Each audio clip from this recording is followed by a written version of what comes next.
Who is that drummer, Haran? I forgot his name, but Ah, I actually want to hit him up and actually see if we could do some more work with the next project. I got his name though.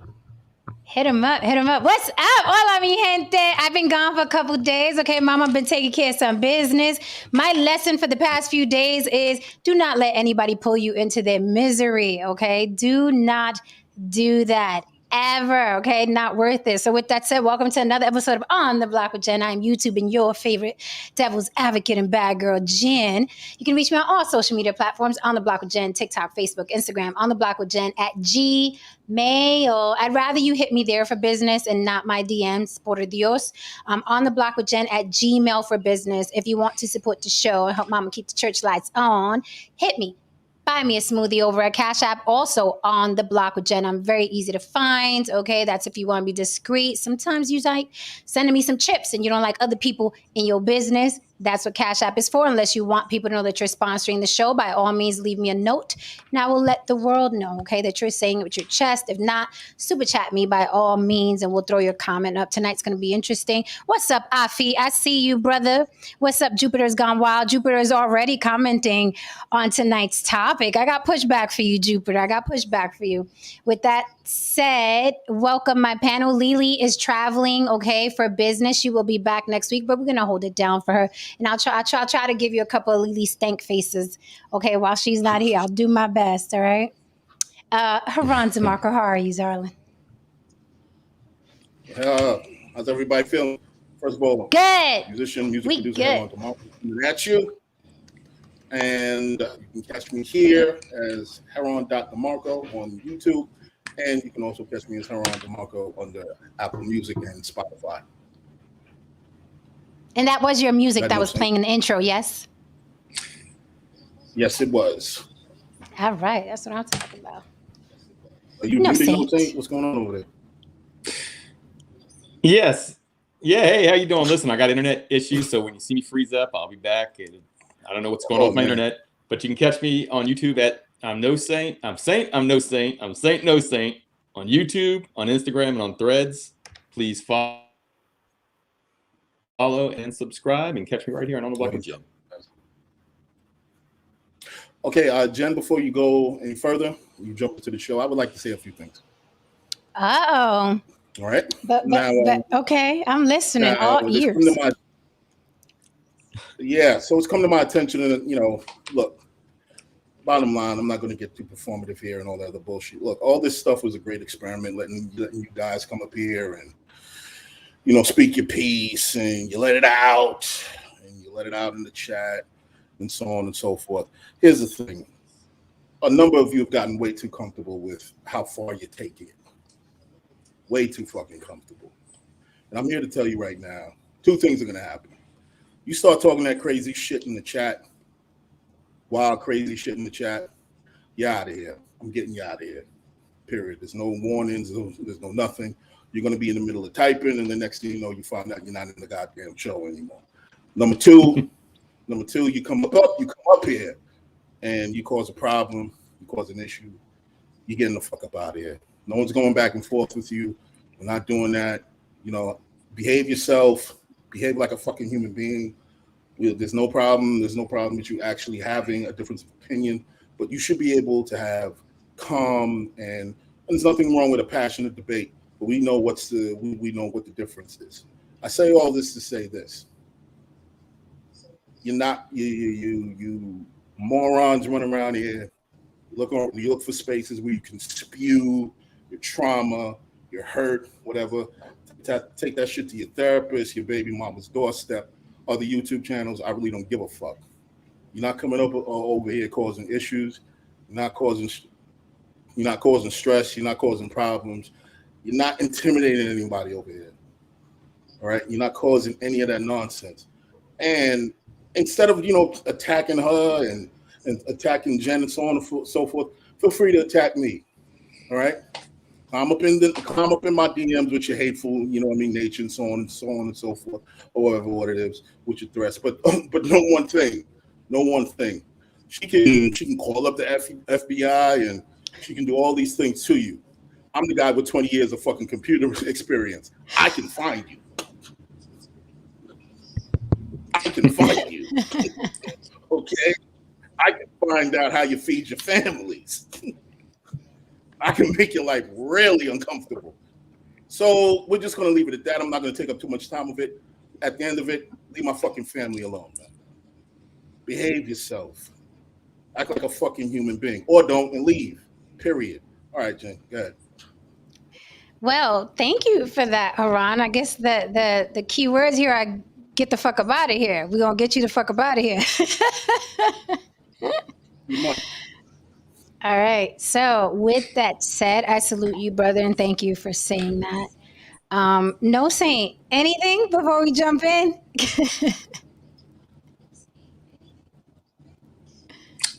There's a delay. I can hear the delay. Well, I yeah. Am I delayed right now? Delayed? Yeah. No, go ahead. Okay. No, I read something I thought, and I kind of, when I was thinking about that whole Titan, remember the Titan went down and imploded, right? With the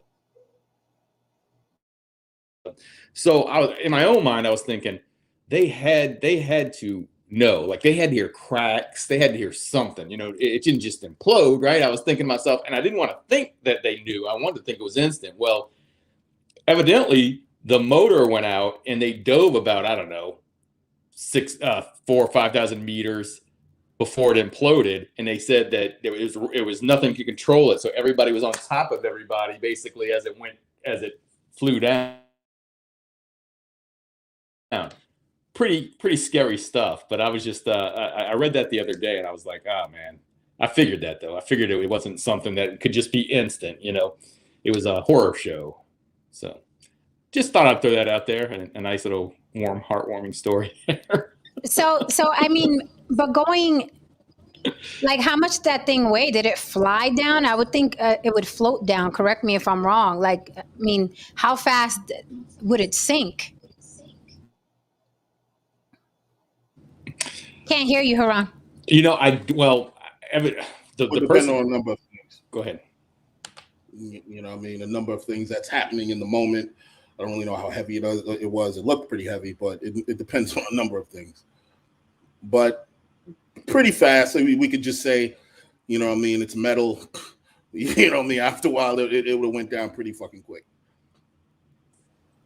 So you think it went down with enough force, kind of like an elevator? You know what I mean? When an elevator is going down at a rapid pace, everything flies up. You think that it was in the water going down really fast and everybody just flew up? That's most likely. Holy crap. That's what they're saying. They're saying it threw everybody on top of it. Basically, it threw everybody, I guess, to whatever end that it was the opposite. Yeah, because it was tiny. I mean, it was tiny. You couldn't even stand up in it. So, and whatever motor propulsion that was going, if it just shot it down, even further, I would assume that would add to the acceleration. So that shit was a nightmare. I'm sure that shit was a nightmare, man. Well, I mean, an implosion is fast, but the sinking probably wasn't fast. Like, they were probably like, "Oh shit!" Like, we're going. It's kind of like an airplane. Like, you're going down until impact. Yes. So I think with them, they were going down until implosion. So you get to say to please gods and all that if you're religious, right? You little Allah Rock bars and all that. Mm-hmm. Yeah, terrible. Right, terrible. And that's my whole thing. Was I was like, "There's no way they didn't." Yeah, exactly. All right, so let's get into the topic. Let's get it. No, I have some fluff first. All right. Okay, let's fluff. Yeah, no, say your delay is concerning me. All right, let me get out and try to do something real quick, and I'll get back on. Okay. All right. Everybody's internet service is crazy right now. Yo, I don't know if it's the heat or what. Right. Like, it's terrible. It's terrible. We had we went up to, I think, 105 over here. Yeah, 105. My lights went out again the other day. Came back on, but it was hot as hell that day, though. It was hot as hell. Oh, I'm sorry. It's 107 out here, not 105. 107. All right, devil. Give it to me. Give it to me.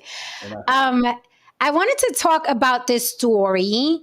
You know what? This has been going on for a couple weeks. I didn't want to touch it because I thought it was your regular old quote unquote porn star or 304 hoe, whatever you want to call her, messing with an athlete. These stories happen literally every month. Like these Sure. athletes do not learn.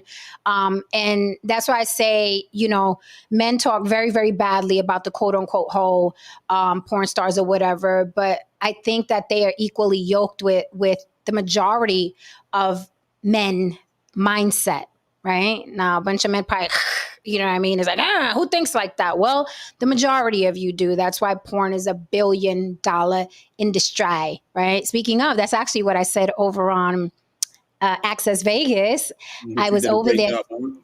Thank you. Did I rep the block okay? Did I rep the block? Yes, indeed. All right. Well, I was on Access Vegas with Rollo Tomasi and Michael Sartain. Very welcoming, very, very great conversation. Not what you would think of the red pill. And someone in my comments was like, "Oh, you kept your cool over there." I was like, because they were cool.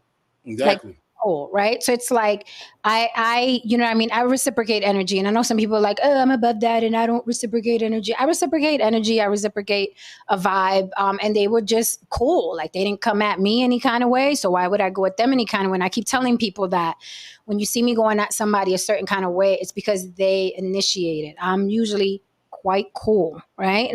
I talk passionately, but I'm cool. But it was a fun experience. The girls were there, the hotties were over there, and we spoke about a couple different things. So, cool guys, it was cool. But anyway, going back to my point, what I said over there is the same thing I'm saying here, that a lot of men, right, they are obsessed with hoism, with the 304, the hoe. They sing about them, they rap about them, they use them in their music videos. And I'm using the word hoe loosely because men think anything in a bikini or with a fat ass or tits is a hoe, fine, well and good. I'm talking about from them to Motley Crue girls. There you go. Motley Crue girls to freaking, MTV girls, to video vixens, right? Men usually, and anything that's attractive usually goes under the whole thing unless she has a turtleneck up to here, right? Great. So, with this Mariah Mills, I believe is the name, and Zion Williams, the athlete, the basketball player, I was like, okay, this is the average whole athlete gets together, whole acts up, and then the athlete gets disgruntled and doesn't want to deal with her anymore, and the whole uses it as a come up or some clout or some press. We hear this story over and over and over and over and over again, and we're going to hear it over again after Zion Williams. But this has grown some legs. I didn't want to touch it because I'm like, these stories bore me. But today she's upping the ante and saying and accusing him of domestic violence. And I have the clip here, and I'm going to play it from Lovely T's Instagram channel. I got it from her page, and I'm going to play it. And if you notice in her wording, I mean, she's obviously bullshitting. You could quote me on that. But believe everyone. No, you can't believe everyone. These bitches lie. Bitches lie. Okay. She let an ass off in there, but Right. And she now she's upping the ante. I guess she really wants to stick it to this kid. And then we'll discuss, like, whose fault is it? I mean, he wanted her, he got her, right? He had, I'm sure he's in a nice tax bracket, and he has access to all kinds of women. Those good girls y'all keep talking about that you like and you want.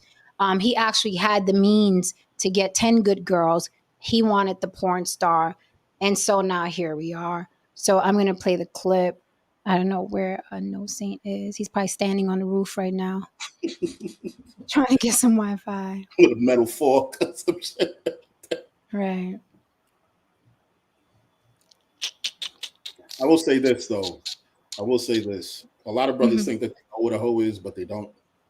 They just call damn near any woman nowadays a hoe. Any woman, excuse me, they call any woman that they can't get a hoe. You know what I mean? And no, it's not necessarily she's a hoe. She just doesn't want you. Just because she wants the other guy doesn't make her a hoe. Yeah. You know what I mean? It's just that you just didn't qualify. That's another thing too. Like I always say, it's the illusion of access. On the internet. Everyone, men and women I see do this shit. Everyone is convinced that they have access or should have a shot at everyone. No, that's not how it works. Mm-hmm. That's not how real life works. Mm-hmm. You know what I mean? You must be this tall to ride certain rides. Man. True. That's just what it is. You know what I mean? You got to pay to play. Mm-hmm. And that's a simple way to put it, but that is life. With the explosion of social media, it did give people the illusion of access. And we spoke about that before. A lot of these people that come up here and act the monkey ass fool wouldn't even be in our circle, right? And It's not a thing where it's like, it's not a thing where it's like, oh, we're better than whatever. It's just we would not fuck with you in real life. That is why you congregate on certain channels, because we wouldn't fuck with you. But with the miracle, with the miracle of social media, all you got to do is click and get on a panel these days, right? And you assume that, this is your circle. Like, no, it's not. Anyway, and you learn quickly it's not your circle, right? Especially on the block. Okay, so No Saint, did you hear what I was saying about Mariah Mills and Zion Williams at all? I didn't hear. I'm up to speed on what's going on. Zion Williams plays down here on the Pelicans team. So when he's healthy, which in 3 seasons has been maybe 75 games. So he hasn't. He's one of those phenoms but he's so big and so good and so fast, but he's so big. So his muscles, it's a lot of. So he's constantly having issues with hamstrings. Yeah, but he's really, if he stays healthy, he'd be phenomenal. Mm-hmm. Also, he's got the reputation here to where, I saw the porn stars video, and I had to give it a little side eye because that doesn't sound like him. Now, do I know him personally? No, but I'm just saying the type of character he has, it doesn't sound like him. Mm-hmm. And she really, I was reading some of the tweets by Shannon Sharp and it was pretty funny. Like, basically commenting on her acting in porn is much better, So, oh my God. I keep hearing that. Yeah. Hearing that. So because I have the clip. I'm going to play the clip. Okay. And I was like, oh my goodness. All right, here we go. Shit. Man, where are you, lady? Yeah, total weirdo. But he would not. This reminds me of Woody Woodpecker, and that's above age bracket. A lot of the people that are watching, but this reminds me of Woody Woodpecker when. Yes, when he said, if Woody would have gone straight to the police, this would have never happened, right? And had he just left this woman alone, again, these men have access. Their pick of the litter. Really, he could have got himself a nice little church girl, a little submissive girl. The women that men claim they like, and yet men are always in this situation. That's what I'm saying. I don't know, man, because there's an abundance of church girls and submissive girls. There's so many of them. I don't understand why you always end up in bed with a porn star or a hoe, right? So here's the video. You guys, I literally did not want to come to the internet, and I'm just tired of saving face for this man that's completely disrespecting me to the world, and I literally have to take this. Every time I come on the internet, people are bashing me because of this man, literally, and I'm tired of it. He knows, he said he's going to send me $62,000. I have yet to receive that since June. I'm literally here, he's literally a liar. You guys, everything he says, he's a liar. He's not who he says he is. I literally been saving face. I did not want to come to the world and let you guys know what he has been doing to me my entire relationship with him. He is a woman beater, and the NBA needs to know this. I literally did not want to come to this because I know he has so many endorsements. But Zion Williamson is a woman beater. And the reason he was paying me off is so I won't come to the world and tell everybody.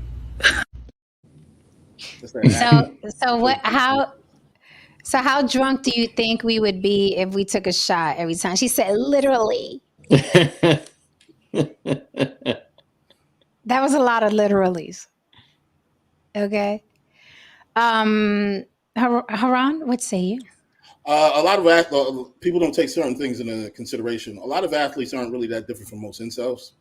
They don't Oh, have that much. No, they don't really have that much experience with women on a shots real fired. world level. They just can, do a particular thing real well. So of course they're gonna, get in the mass of women, because if they really knew the game like that, they wouldn't get caught up like this every fucking 5 minutes, man. Like, this is just regular trick shit. He's getting what he deserves. He didn't have to. And then after that, you go get a stripper pregnant. Like, what are you doing? Like, shout out to LeBron He James. did. Zion did. He got a Yeah. stripper pregnant. Okay, all right. He's Not pregnant. He married one or whatever. He's in a Okay. situation with a particular stripper right now. You know what I mean? okay. But the point of the matter is that, shout out to LeBron James. He got him the kind of women that, a lot of these brothers claim that they want, but I'm pretty sure they overlook most of the time. And Right. Beans, Pod Mob Boss, is Heron here to fluff, or does he have his own perspective? Oh, I have my own perspective all the time, brother. It's just not your perspective. So that's what you really want me to do. You want me to agree with you. And 9 times out of 10, we disagree. See, that's the problem with people on these spaces. You see, they think that you don't have your own perspective if you don't agree with them. See, they always claim echo chambers, but they just want you in their echo chamber. Exactly. That's all it is, man. They don't want you in another echo chamber. They want you in their echo chamber. You know what I mean? Like, no, I'm not going to be in your shit, because so many of you are fucking losers, man. You spend hours on you spend like 5 or 6 hours on streams with fat men who present like masculine, masked lesbians, crying about, can't get no pussy. It's just disgusting. And it's disgusting. You do it with such pride and wherewithal. It's just disgusting. So again, yes, I have my own perspective. It's just probably not yours, and that's okay. It's just funny because it's like if you agreed with them, then you would be in their echo chamber. absolutely, It's really funny. They just want you in their echo chamber. They're very possessive and selective about echo chambers. So what you said, Haran, Tristan. Oh yeah. Trying to get this dude for 60 grand, man. Like, wow, really? So look, wait. I just wanted to, before I forget, I wanted to address what Haran said, because it's very, very interesting. He said most of these athletes have incel vibes, and it makes sense because from a very young age, they are, reared and shaped and protected to be athletes, right? So they don't have a lot of worldly experience, and then their experience, unfortunately for them, comes with millions of dollars simultaneously at the same time. So now you're throwing these kids out there all over the United States, and then you're throwing millions of dollars in their pockets, and the women know. I watched a program one time where these groupies travel. They know where these guys hang out. They know what lobbies they hang out in hotels. They know what clubs they go to. They know the barbershops, the bars. So it's like these women are out there, and these guys are just dumb. And that's why I don't feel sorry for him. They should have, train them better. As you're training them to be athletes and phenoms, you have to train them. This is what's out there. This was going to happen. I'm looking at that Mariah Mills. She looks to me just a pretty nasty woman. You know what I mean? I don't even see the appeal, but unfortunately, black men, long as it has a big ass and big tits, they all in. So there you go. Good luck to him. She's now trying to target his endorsements, as you heard her say, out of her own mouth. So she's kind of, you let her talk long enough, you know what I mean? She'll let you know what she's trying to do. And she's trying to ruin this kid. So, Well, this is the thing. The reason, first of all, $62,000 for hush money sounds really cheap. Just a heads up. Some dude just got bounced out of here. I'm not playing with you niggas tonight, man. Oh. I'm not playing with you. Oh. I'm not. You know what I mean? Y'all gonna really bring out another fucking side of me, man. I try to be cool most of the time on this fucking channel and let Jenny do what she do and so on and so forth. I don't give a fuck about none of you niggas, man. Okay. Fuck you, your families, whatever it is. Your dog, your cat. Your cat. The rat your cat ate. If we got to start all over again with a new chat, I really don't give a fuck. I'll get you all up out of here tonight. Anyway, go ahead. I'm sorry for being. No, all I was saying, the $62,000 sounds really cheap for Hush Money. That is one crack in the story. As much money as Zion has in endorsements, she could have gone for. So I'm not sure if that's realistic. Secondly, we should know in today's age that Hush Money doesn't mean anything. It just means the delay in the story coming out. Absolutely. Because it's going to come out later on. So I don't blame him if he didn't pay her. I don't care. Again, I don't care that he doesn't have the world or the experience, and he chooses to, and maybe he's an incel. I don't really care that he's with a porn star, just like I don't care if he's with a stripper. And that really makes no difference. What I would care about is if he actually was physical and he did have DV going against him, right? That's more important to me. Everything else, listen, we're way too much in people's lives that we shouldn't be. We're way too much in people's business. So that's his business. If he wants to, if that's all he can get as a stripper, that's all he can get as a stripper. But that's his business. Well, let me push back a little bit. Let me push back just a little bit. Thank you, Adam Hearn, for this super chat. Adam Hearn says Zion should have stayed in his lane like most black men who are Duke alumni and got him a plain Jane Becky. He would have been better off. Like, okay, first things first, we got to be in their business. We're literally a podcast channel, so we have to be in their business. But outside of that, he's a public figure. So is this porn star. She's well known. And you have to be, crazy if you think that this athlete is going to get with a well-known porn star and no one's going to talk about it when she's constantly putting his business out on the street. If he didn't want his business out on the street, he could have got him a plain Jane Becky, like, you know what I mean? Yeah. Like Adam Hearn said, and nobody would know about this kid. But I understand what you're saying, but what I'm saying is, when I say business, I'm not judging him on what he's doing. I'm not looking down at him and saying, "Oh, he's a horrible person because he was with a porn star." That's all I'm saying. Yeah, of course, you're gonna know about it. That's understood. And in today's world, it's a lot worse than it was 30 years ago, 20 years ago. Right. But no, I know what you mean. Of course, we're going to talk about it. Right. But no, I just don't think it's right that people judge him, I guess would be a better way of putting it. Off of that, because that's what I'm saying. When it's none of my, if he wants to marry that porn star, that's not my business. That's what I'm saying. Right. To the guy that said big speaker, he says shout out to Team Fatty. Thank you for reminding me. I gave him 2 copyright strikes. So if you have beef with Team Fatty and he's used any of your content at all, because he likes to react to content, but he's too stupid not to use the actual content, right? Because on YouTube we could talk about anybody. We could talk about anybody till he blew in the face. He could give me 5-6 hours of his life. That's fine. But you cannot use content. So being that he's that stupid enough to talk about people and use their content, if you had beef with Fatty or somebody who has beef with Fatty and he has their content or your content up on his channel, send him that copyright strike so we can obliterate his channel. I already sent him 2 copyright strikes. If he gets a 3rd, he's done. No, it's not fair use. It's not fair use, honey. Okay. But he'll soon learn that. Anyway. No, it's not fair. That's the excuse that they use. It's fair use. It's not fair use. He used my entire stream. It is not fair use. But he'll see in the counter I'm going to do. But so anyway, I know you guys are here, you're nosy or whatever. So I know you know someone who's had beef with him, or maybe it's you who's had beef with him. If he's used your content, you can get his channel taken down. He has 2 copyright strikes from me already. All he needs is a 3rd, and then he's the fuck out of here, like Haran said. As you know, he runs a very, very beef-driven drama channel. He uses other content creators to get spins and money. He came here and said he made $300 off of my content. So this is how this man is making money, by stealing content. Okay, he stole the content and he's using the content. So if you or someone you know has beef with him and he's used your content, send him that copyright strike so we could get him the fuck up out of here.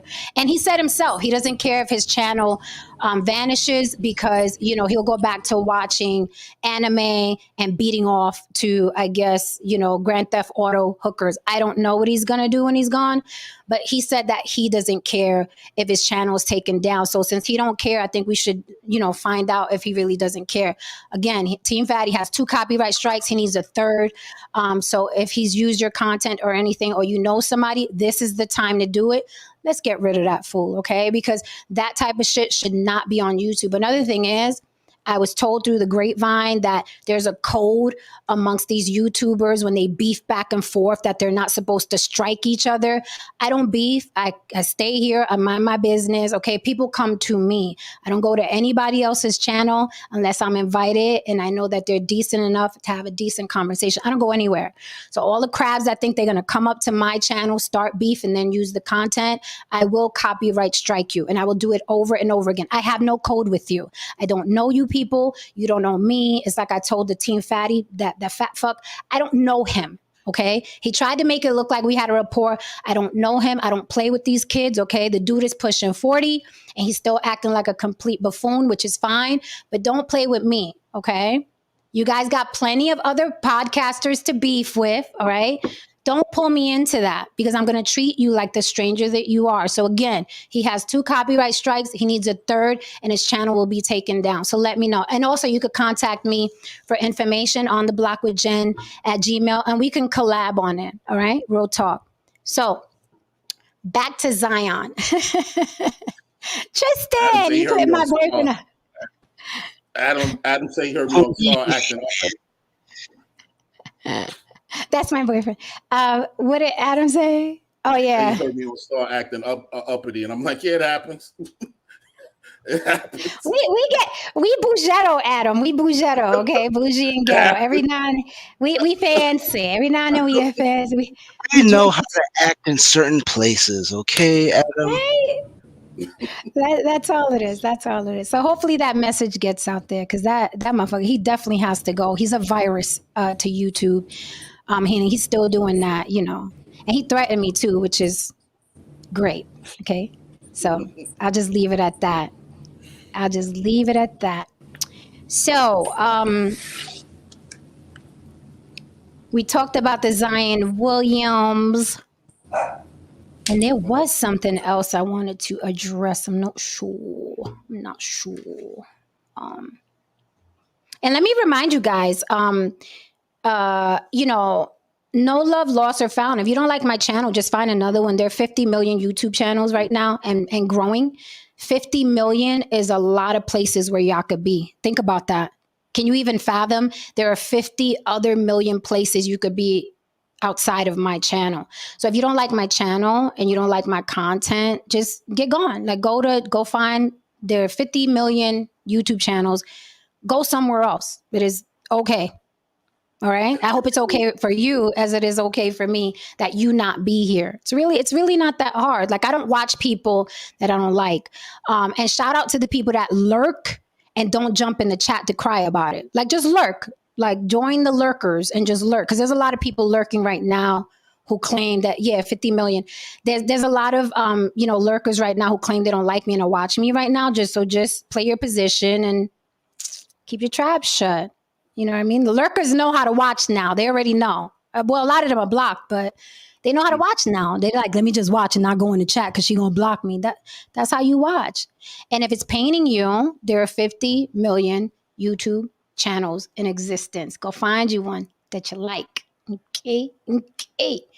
I just want to put out there also, a man who goes to a woman's house or a woman's space to get abused repeatedly, and she speaks to him in a particular manner, that's usually in the world of BDSM. That's usually, the woman's usually a dominatrix and the guy is usually a sub. So I see a lot of you guys love coming over here to get berated and beat down by her, and you just love it for some strange fucking reason. Because we see the numbers, we see the analytics. You know what I mean? For a bunch of motherfuckers who really hate her, a lot of you really do show up. So you like some of this shit. You like being berated. You might like your girl. You might like your girl to do certain things to you. That's really none of our business. We're not king shaming. But anyway, I'm basically saying the energy that you're giving off when you're in here and you're getting abused and you keep coming back. Anyway, go ahead. Oh, I was wrong. It says there are over 51 million YouTube channels. So think about that. Next time you come over here crying about something I said, just remember that there are over 51 million YouTube channels. You could Google it yourself. So next time you come over here crying, just think about that. Think about, am I a dick because I'm over here complaining when I could be watching 50 other million YouTube channels? Think about that. Think about it. Okay. All right, so moving on. Shit, there was something else I wanted to talk about. Where is it? Where is it? Wait a minute. If not, then we're just gonna jump right in. I think it's Jump best we right in. jump. A lot of cats want to You talk want to about. jump? Okay. A lot of cats Oh, want to so everything I said tonight, run tell that. Okay, run tell that. Run. Okay, so let's get into the topic. The topic tonight is something I found quite interesting. First of all, I am a fan. Tristan, you're such an ass. This is the most accurate thing of all time. Oh my God, I cannot with you. I'm done. I am done. That was a certain individual who was here a couple of months ago.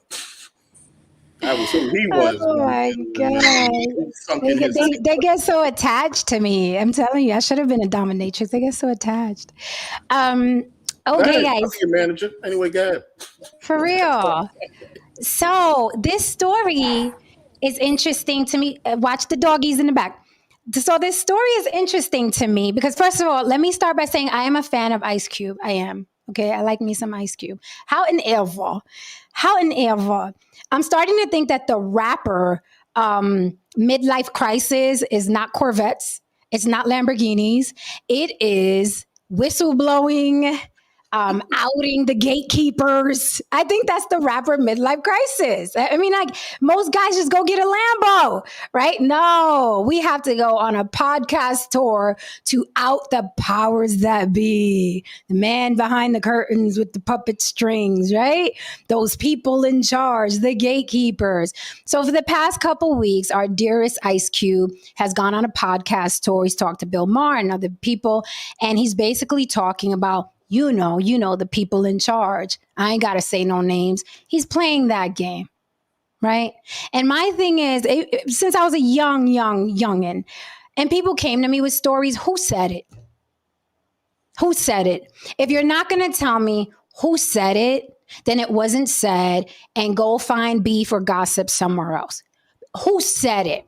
So I think it's a little silly, fan as I am of Ice Cube, if you're going to blow the whistle and talk about these gatekeepers, these quote unquote gatekeepers, name names or leave it alone. Because if you don't name names, then you're doing a Kanye and you're scared, right? You know, them guys, after a while, Kanye was pushed to name names and you saw what happened to him, right? So I just don't get, and then I'll pass the mic because I got some other things to say, but I don't get why, right? He's being hypocritical, in my opinion. You made a lot of money with those quote unquote gatekeepers, but now you're older. The light bulb went over in your head. And literally, he's claiming now that record labels encourage criminal activity. This is the man that used to be part of the group NWA, is now today saying that record labels encourage criminal activity. Now pass the mic on that.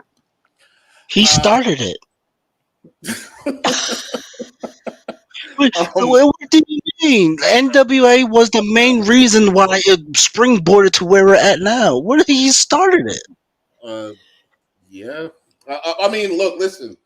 I wouldn't say he started it per se. However, yes, he is a part of the group that made it go mainstream. You know what I mean? That made it explode. Now, look, man, when I was younger, ladies and gentlemen, before, some of you might be too young for this, but before, you know what I mean, Ice Cube started doing kiddie movies and barbershop shit and complaining and all this other shit and making whack music. Stu was bad. Stu was he used to drop classic albums. I mean, Ice Cube at one point in time, he was dangerous. Like, you really thought he was the shits. Not saying he pussy or anything like that, but I'm just saying the perception of him was like Cube is that dude. Now, when you get older, and especially when you realize you see past the veil and you hear about things and so on, you see people for what they are. Now, for what he is right now, twofold. Yes, you are telling the truth, but you're only telling half of the story. Because yes, record labels do that. They did it to me. They wanted the deal that I had that was on the table was, we like what you're doing, but you have to go down this particular road. I said no. Deal gets pulled. I said no. Now, you can say no. None of these guys are under duress. None of these guys are, have guns pointed to their head. You can say no. Now, yes, the labels, many of these labels, Jewish-owned labels, yes, they have stocks in private prisons.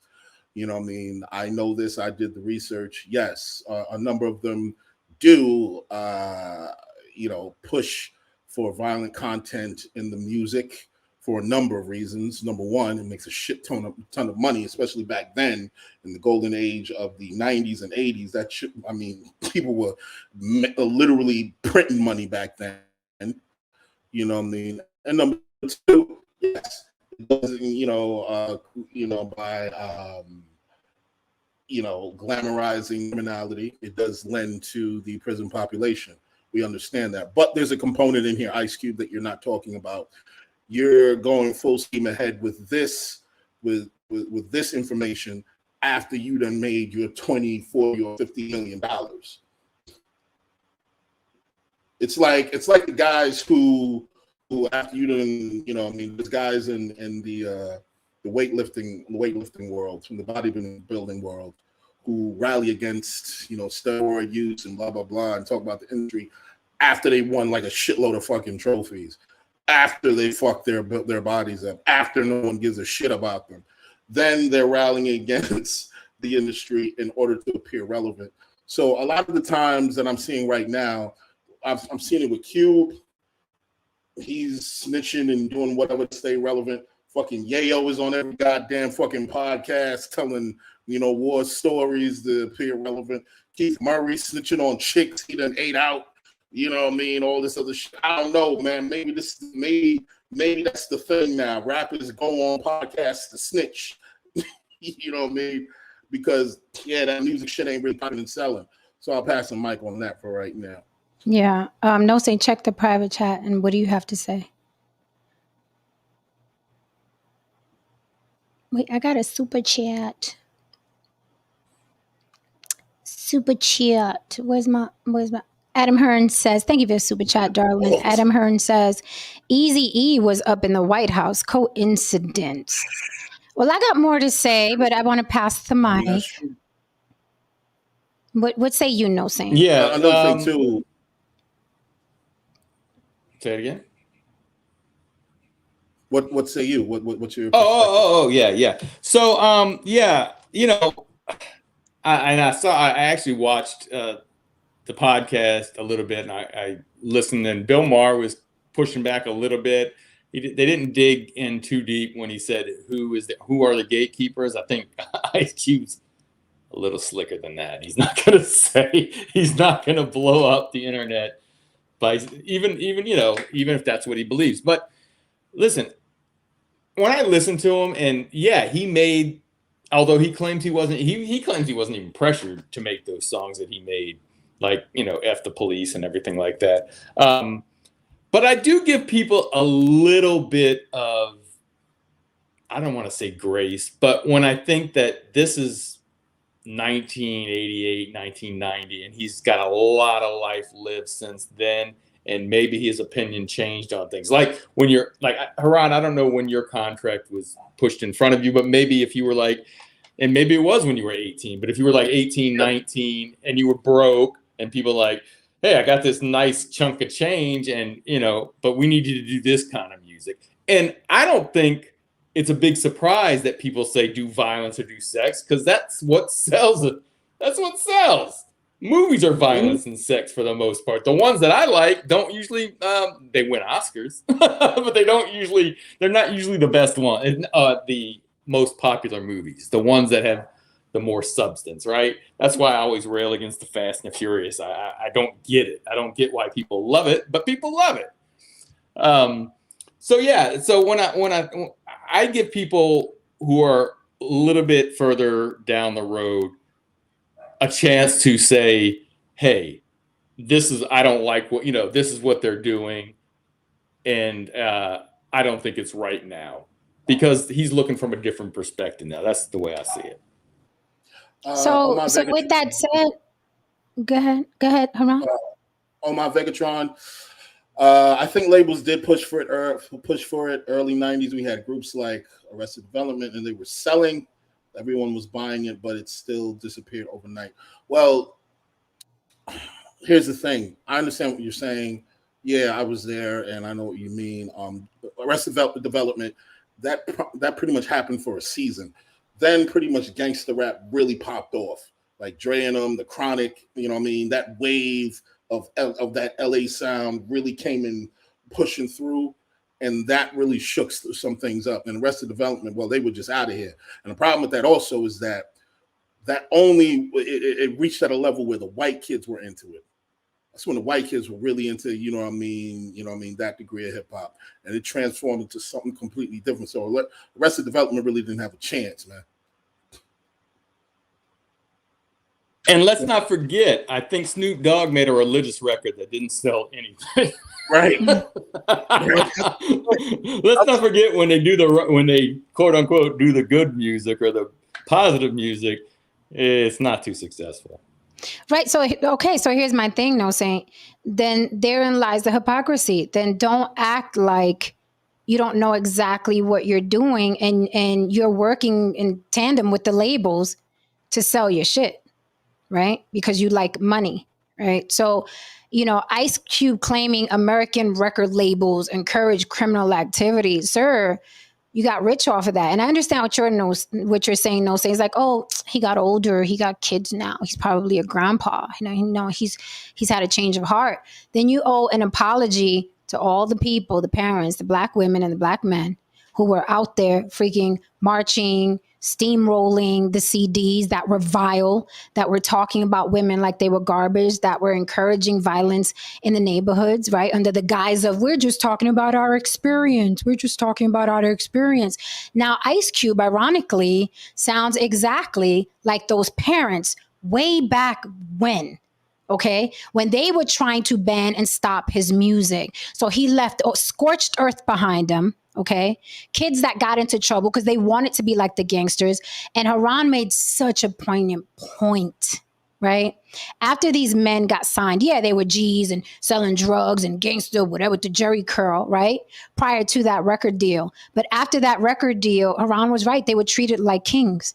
It was limos, bitches, jacuzzis, traveling, flights since they got signed. So for them to continue, right, rapping about what they were rapping about, they were complicit. They were a part of the label. And for you to go on this tour now about gatekeepers and not name names, what exactly would you like us to do with that information? Are you going to now be that parent? Are you going to lead the charge to steamroll the streaming, avenues where people can get this music? Because I think Ice Cube should be having a meeting with all the rappers that put out the content that he does. Why is he telling us? What do we care about the hip hop gatekeepers? We've been telling you the music is garbage for decades and decades and decades. The music is garbage now. All the women are twerking. They're acting like strippers, even if they're not strippers. Like, it's hot garbage right now. So shouldn't Ice Cube be meeting with all the rappers and saying, hey, we have a choice not to do this? Bill Maher said, no one forced you to write those lyrics. Absolutely. And then Ice Cube danced around it. Well, no, it's not force, but they suggest, right? And I told Haran, it's funny, if they suggest that you should wear a rainbow shirt and walk around with a glitter thong, are you going to do it, Ice Cube? You're not going to do it even if after. I did that shit would have been called a part of the agenda to emasculate black men. Right. So he wouldn't do that after a suggestion, but he'll talk about killing other black men and women are bitches and hoes and stuff, and he'll talk about all of that under a suggestion. But I guarantee if somebody had gone to Ice Cube and said, we want you in a glitter thong and we want you to wave a rainbow flag, he would have been like, no, that's too much. I can't do that. I mean, Adam names the Roots, Tribe Called Quest, Outkast, and Common. See, here's the thing, Adam. I know exactly what you're saying, but keep in mind, all those people that you just mentioned, they got predominantly white audiences. Dudes in the hood wasn't really like fucking with Outkast, the Common, or the Roots, or Tribe like that. I know. I was there. Let's not get disingenuous. Motherfuckers was fucking with Jay. They was fucking with Biggie. They was fucking with Black Moon in New York. They was fucking with, Nas shit, G-Rap, all that shit, all that MOP shit, all that violent shit. I fucked with it. Okay, look, listen, I'll be straight up with you. I wasn't a huge Tribe Called Quest fan. I fucked with a number of their songs, but I wasn't a huge Tribe Called Quest fan. I wasn't a huge De La Soul fan. I liked that aggressive shit. I like G-Rap. I like Cube. You know what I mean? Mobb Deep, shit like that, that loud shit. I can be honest with myself about that. All that other shit, Arrested Development, Hammer, you know what I mean? I even fucked with the Roots though, but I knew that I was not amongst many black people who fucked with them. You know what I mean? So let's be honest with ourselves. We know what we was hearing in the hood. We know what we was fucking with, man. But I mean, her hat gave it away though. Like we kind of knew that about you based off the hat. I mean, thank you. Like, I like this comment here. Jay Cavassier says, although I also will say I was disappointed when Cube conveniently stayed out and distanced himself when Ye was speaking on this very same thing months back. That's interesting because he could have jumped in right there and then he could have joined forces. But now he's coming out saying, you know who it is. I don't got to say. No, actually, I honestly do not know who the gatekeepers are. I really, truly, honestly do not know. Unless you say, unless you name names and situations, really don't know. No, he was actually smart about the way he said it because he didn't say, he basically said, the people that run the industry. I mean, he left it open. It could have been just white people. Right. Yeah.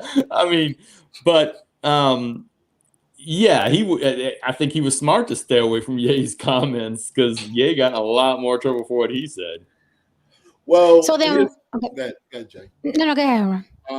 See, here's the thing. Here's the thing. The problem with Ye is that Ice Cube said, well, you know who it is, because he knew if he actually named names, it'd have been curtains for him. You're getting no movies greenlit. You're getting no airtime. You're getting no things. So a lot of these guys try to give the aura of standing up against the system, but they only dip their toe in it.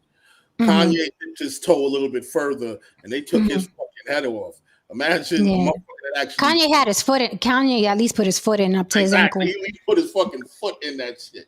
Now imagine a motherfucker actually jumps in that bitch, aka Malcolm X, aka Khalid Muhammad, you know what I mean, aka the people who name names and stand 10 toes down. I got a question. Does anybody know about the contract issue with Big 3? Is there a contract issue? I have no clue.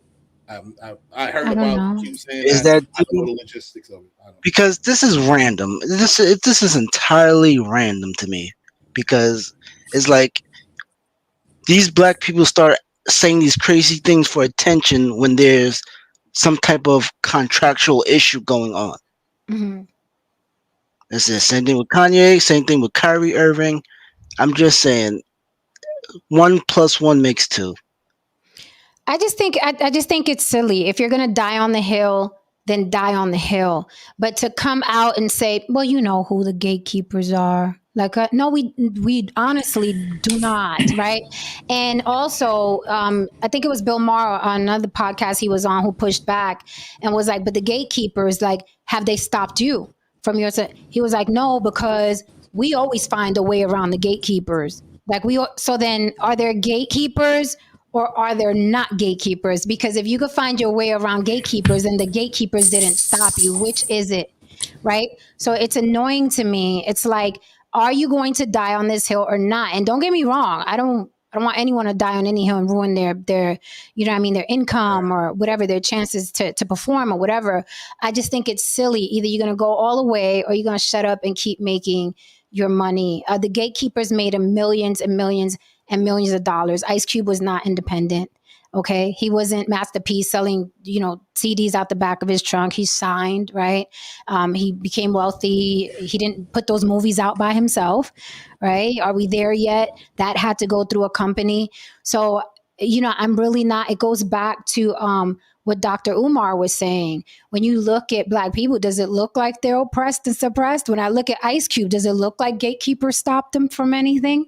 He's wealthy. He's an actor. He's a rapper. He's a performer. I don't know. I'm looking at Ice Cube and I don't get oppression or suppression when I look at an Ice Cube. And again, I'm a huge fan of Ice Cube, but I just think this is like a midlife crisis they go through. Like they get bored or they get older and they start talking about the gatekeepers didn't let them do X, Y, and Z. Well, it's funny you should bring up Master P because I was going to bring up Master P, and I was going to say, okay, Master P, didn't he sign a lot of people and didn't he produce a lot of people? I mean, we're talking about gatekeepers. There are people, I mean, I'm sure Ice Cube made enough, and especially the way it's gotten cheaper and cheaper to produce CDs or music these days. But even back then, like Master P signed a lot of people and he produced it himself. So, and how was the music? How did his music turn out? Was his music was it just positive or was it talking about? I didn't listen to Master P, so someone has to say. I'm talking about the people he signed, though. The people he signed. Oh yeah, I don't know anything about Master P. No, it was bullshit. But you know what? It was such this aura of entrepreneurship and Black entrepreneurship or whatever. Just the aura of that, a Black businessman bringing his people in, and plus where he was from, the South. I think New Orleans at the time. Whatever. Yeah. That place was just fertile. It was just nobody was really popping out of that. So they just came out of a time where they just created this movement. Much of that music has not aged well. You know what I mean? But one thing I got to note about Q is that I notice we're here with him right now, but I notice there's a string of events that happened before that. Friday the last Friday didn't get greenlit. He didn't have his plan rejected by the Democrats, and Republicans kind of thought about it. His economic plan for the Black community. The big three. I don't know the logistics of the whole thing, but I'm hearing that he's having some issues getting that off the ground. So is this a system where it's like kind of like saying, okay, did they get you conditioned to hearing yes so much that you want to go back to hearing them saying yes? Or is it that you're just afraid to go on your own? Because look, man, I just don't like this guy's art. I'm about to say his name. I don't like his art. Like that, me and Jen go back and forth about him. I don't like his fucking art. The shit is just terrible. It's just horrible. Tyler Perry.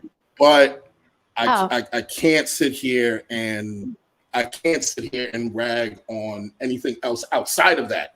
The man has amazing hustle. He has amazing self-determinism. He put his money up. He did not, count on the gatekeepers saying yes or no. He started out with pretty much nothing. He started out in a car, and became a billionaire and owns his own fucking studio in Atlanta. Regardless of anything, no matter what I say about that art, I can't say that he didn't go out there and get it popping. Because he concentrated on the people that would love his art. But that's why they bought it and he made success. But that's why the gatekeeper argument is null and that's why the gatekeeper argument is null and void to me. Because Tyler Perry and a couple others proved that you don't need gatekeepers to get to where you're going, right? And then of course eventually you have to collab. We live in America. This isn't Africa. We must collab with the white folk. Hi, No Saint. We must collab with the white folk, right? Go ahead. Can I ask you a question? Yeah, please. From your understanding of the business, how much would it cost to just rattle off any number? Say if you needed a movie studio, how much would you need? A movie studio? Yeah, Shit, yeah. I don't know. I have no idea. It depends. Like 20 It million, 10 depends. million? What you mean? Oh, Because you my mean like point is like Tyler this. Perry's entire lot? No, not him. I mean, I can't even imagine how much he paid for that. But I Right. mean, there's a couple of dudes who own their own situation. You know what I mean? How much? I guess maybe you would have to invest like maybe 20 million, 30 million, 40 million. Anyway, the point here that I'm making is that why can't like maybe 2 or 3 brothers actually come together who are affluent, actually come together and put their money up and get their own fucking movie studio? I really And just be their don't own understand. gatekeepers? Yes, Because of what I said before, I think a portion of the community has this really bizarre love-hate relationship with white people, right? On one hand, they're the devil, they're the worst thing on the planet, and then on the other hand, you know what I mean, they need them and want them to provide for them and allow them to do whatever it is they want to do. They have a very bizarre love-hate relationship with the gatekeepers and with the small hats, like Star says, and it's really, really bizarre. Like, I'm really surprised at Ice Cube, and I'm just wondering if he's having his Monique moment, right? Where Monique only complains about the system when she doesn't get her way for something. You notice when Monique is working, she's quiet. You notice that? You haven't heard a peep from Monique because she's working. The minute you tell Monique no, then she's for the people and she loves us for real. And it's about, look what the white people, look how the white people doing us. When she's working, not a fucking peep. When they tell her no. So I'm wondering, is this because Ice Cube hasn't got a couple of projects greenlit lately because it's rough out here for everybody in Hollywood, and now he's feeling disgruntled? So is it really that Ice Cube cares about the community and how hip hop encourages criminal activity? Is it really that? Because he's eaten off of that for a very long time. He's eaten off of promoting criminal activity, right? I mean, I understand what No Saint said. Oh, maybe he's had a change of heart. Did he make amends? Did he apologize to the parents that were fighting and protesting NWA back in the day? Did he apologize to the men who are probably not in prison because they were, you know what I mean, inspired to be like NWA? Is he giving back to the community? How is he helping other than telling us that the gatekeepers are evil people? Because again, I say, what are we supposed to do with that information? We can't take it to the bank. We can't raise our children with it. We can't erase the damage that gangster rap has done to the community. What, I ask again, what would Ice Cube like us to do with that information? If he was sitting in front of me, that is what I would ask. And it seems like none of the podcasters are asking him the right questions. Ice Cube, what would you like us to do with that information? And how do you plan to make amends for the damage, okay, your contribution made to hip hop, rap, and criminal activity? What would you like us to do with that information? That would be my question. No one's asking it. So those are the tough questions. Those are the tough questions. Look, it's very easy to talk about, like I tell you a lot of times, and I'm just going to use the metaphor of relationships real quick since people can understand those. I don't trust a motherfucker who constantly talks about how they get fucked over in relationships and things of that nature. And I asked them, well, what are your flaws? What are the things that you do in relationships that cause an issue? And, people always go the safe route and be like, oh, I'm too trusting. And, I fall in love too fast. And I'm always giving my money, like, shit that's framed as a weakness, but it still makes them look like a fucking victim. But you really want to hear the real meet and greet. Like, what do you steal? Do you, I don't know, did you try to poison somebody? Did you suck your boss's penis? You know what I mean? What did you do? You know what I mean? Are you terrible to live with? See, these are the things that people won't say, because then it inserts them into the problem, and then they have to look at themselves and realize how they contributed to the problem. The kind of questions you're asking, it forces Ice Cube to ask himself, well, how am I a part of the problem? How am I a part of the issue? Now, look, we can just look at this and say, hey, Cube was just spitting the real, and he was doing him, and he was talking about his environment and so on and so forth. But in reality, as we get older, we realize and we tell ourselves the truth. Cube, you ain't really experienced that environment since I guess you left NWA. It wasn't. I don't know how much money you did have, but you wasn't fucked up like you was before that.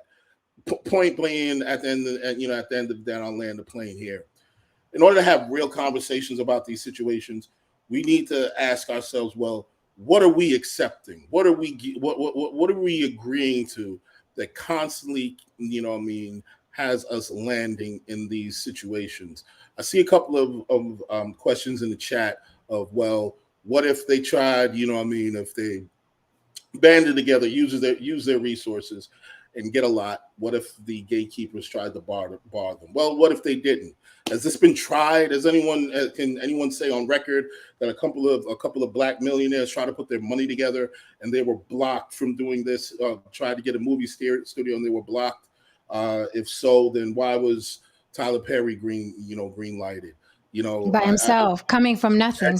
Exactly, coming from nothing. So I'm just a little confused because a lot of times, yes, they do own the distribution on a lot of levels. Yeah, there's ways around that, but no one's saying that you do everything entirely black owned. That's just not practical. At some point in time, you got to deal with white people. But I'm saying keeping it more black owned than it is, I believe that's entirely impossible. And we're always thinking about, well, this is how they can hold us, cut us off at the pass. This is how they're going to shut us down. You're always thinking about how it's not going to work before, you actually get up and actually do the work to push forward and make it work. This comment here by Depth Nos. Ice Cube, as time passes, may be experiencing reflections and remorse regarding his past actions. It's possible for him to exhibit hypocritical tendencies while also being correct simultaneously. Here's the thing. He's absolutely 100% correct, okay? Rap does encourage criminal activity. However, he's not atoning, making amends. He's not speaking on how he participated. He's blaming everything on the labels. His issue is the labels and the gatekeepers, which is very reminiscent of Monique. She didn't care that she couldn't fill seats. She didn't care that people weren't coming to see her. Her issue was they were lowballing her. She didn't care when was the last time you were funny? When was the last time you sold out, a stadium and an arena? She didn't care about that. She cared about the white people were blocking her and lowballing her. And it's similar to this Ice Cube situation. It's like, so forget what you did. Forget what NWA did. Forget all the rap. And it's beyond NWA. You were in an environment where you supported each other, putting this garbage music out, treating women, however, didn't give a damn, right? All the while you having a wife. Right? All the while you having a wife, but every other woman outside of your wife was a bitch and a hoe and this, that, and the third. So it's okay that you regret it. You get older, you think back like, oh, that was pretty fucked up of me. But that's not his argument. He is not going on a podcast tour saying, I fucked up. I shouldn't have. And this is how I'm going to atone. And this is what I'm going to try to do. The gatekeepers, you know who they are. The gatekeepers. Like he's trying to absolve himself. No, that's why Bill Maher asked him. And anybody, forget Bill Maher's race. Forget that Bill Maher is white. Anyone with common sense would ask him, no one forced you to write those lyrics. That's common sense. That is cut. It could have been a lizard across from Ice Cube. And the lizard would have said, but you wrote those lyrics. Nobody forced you. And Ice Cube was like, well, they suggested it. But you wrote it. You wrote those lyrics and you ate off those lyrics, sent your kids to private school, put your wife in Balenciaga and red bottoms, I'm sure, right? Got you that big house on the hills because of things that you wrote. And I don't understand. And I know somebody said in the chat, well, naming names is dangerous. Then shut up entirely. Because what is the point? Again, I ask, what would you like us to do with that information? What are we supposed to do? We're supposed to go fight these people that don't exist because you didn't give us their names. So we're supposed to go to Hollywood and look for them, call them out. Where are you, gatekeepers? Gatekeepers, come out now. What does he want us to do? Now, no one's saying that naming names isn't dangerous. Yes, naming names is very dangerous. I understand that. We all do. But the point of the matter is that if don't go in half fucking cocked. Pause. You know what I mean? Don't do that dumb shit, man. You know what I mean? Just say it with your chest, or don't say it at all. You know, and I will also want to note that I saw Ice Cube's economic plan for the community. A lot of it was very sensible. A lot of things I was like, I don't know about this, but it showed a person who was trying to bring a degree of vision, economic vision for the community to the table. I have not seen many people even attempt to do that. At least he made the attempt, and the on paper it was sound, or at least sound enough. I mean, no plan is perfect, but he was showing where his focus was, and it showed that it was a focus and a practical plan. You know, so I was 10 toes with him when he did that. A lot of motherfuckers were looking at me like I was crazy because he brought it to Trump, and I was like, well, he brought it to Biden, and they told him, yeah, we'll get back to you. You know, the man actually got up and tried. You know, he tried, and yeah, he sat down with the table with with Republicans. But we also have to understand that as a community, at some point in time, if we want to make, you know, go any further as a community, you have to make peace with the reality that the devil got to get his cut. And whatever devil you call or whatever, if there's a nickel bag being sold in the park, he wants in. I want in. And Hey, and that's it. hey. A lot of you can't. A lot of you have Black issues tax, so with I that. know nothing, right? You know, Omar Vegatron said, I thought Monique proved that she did have the numbers. No, what happened with Monique is Netflix threw her a bone and her shit bombed. Like It did. everyone knew it would. It bombed. It was trash. Okay. Everybody online was saying it was trash. She was the language was unbearable. She was on there talking about her and her daddy. It was trash, right? So she proved yet again she is not that comic, right? And I hope we can all move on from that. And you listen. I'm about giving people what it is they keep insisting, just so I'm really that person. So they can prove, right, what you were saying all along. This is why I say that about reparations as well. Cut the reparations checks. For fuck's sake, give these people their fucking money so they can give it back to the white devil they complain about wasn't giving them the money in the first place, because they're going straight to Apple. They're going straight to Nike. They're going straight to Balenciaga, Gucci, Fendi, Prada, and Louis Vuitton. And to Coach. They're going straight there to give all that money back. So cut the check so we can move on. It's the same thing with Monique. Netflix cut the check and her shit bombed. It bombed. Monique is no longer funny doing stand-up, and she proved it. So now is everybody happy? Can we go back to our sandwiches? Seriously, cut the fucking checks, because I love it when people fucking prove to themselves and everybody they weren't that dude. They weren't that dude. So as far as Monique proving anything, what did she prove? Did you watch her special? Cut the check, I tried a please. good 30 minutes. I tried like a good 15 minutes. I couldn't do it, man. It was I heard that. painful. That's what It I was just heard on Facebook. The consensus on Facebook was I tried watching it. And this was men and women. Okay. I tried watching it. It was garbage. It was too much X, Y, and Z, X, Y, and Z. I didn't even try because I don't like her stand up. I don't think she's funny. right. I don't think people complaining about life and the language that's used and all of that. I can't sit there. It's like, it's comedy. Tell a joke. And I'm going to need a punchline. Also, and look, listen, I don't fuck what anybody says. I don't think most female comics are funny. I just fucking don't. I can't sit there. No, seriously, I can't sit there and mull through dick jokes and you know what I mean, ED jokes and fucking nigga jokes and shit like that. You know, after a while, it's like, what else you got? You know. Well, I'll say this about female comics. First of all, you think I'm funny and I write comedy, okay? Well, So, you have you're a little bit different. You have scope. You have scope. I do.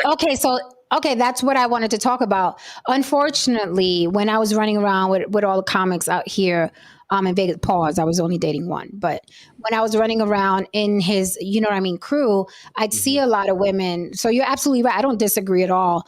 I would sit there and I'm like, every woman that came up had to go straight to the dicks.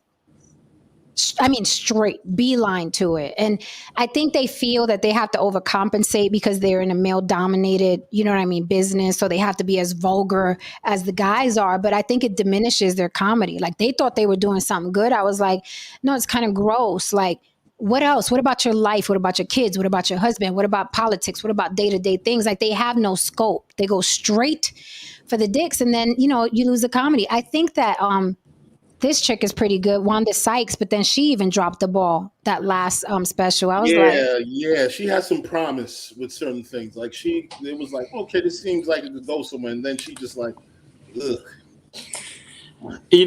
I'm thinking about it. I mean, to me, some of the funniest comics have been men that I can recall, but I will say there's some females that make me laugh too. Like, I mean, and I can't tell you that I've watched a whole show of them and made me laugh, but like Sarah Silverman cracks me up. There's a few female comics out there that are